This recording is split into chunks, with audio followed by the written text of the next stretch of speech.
আমাদের এই কমপ্লেক্সটার বাইরে একটা দোকান আছে, ওখানে যাচ্ছি ডিম কিনতে।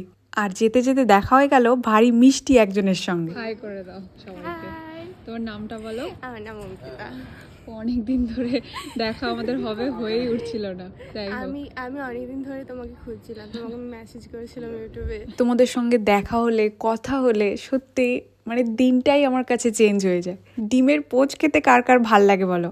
আমার আগে ভাল লাগতো, এখন জানি না কেমন একটা লাগে। আর একটা জিনিস দেখাই, দেখো রিয়ার বৌভাত থেকে যেদিন ফিরলাম দেখি গাড়ির পেছনের কাঁচটাতে কে ভালোবাসার চিহ্ন এঁকে গেছে। কি যে ভালো লেগেছে দেখে আজ এ বাড়ি চলে এলাম। আমাদের এই বাড়ির পেছনেই শুরু হয়েছে সুন্দরবন মেলা। এদিকে দেখো সোনু কিভাবে শুয়ে আছে, একটু আগে কি দৈরত্তি করছিল।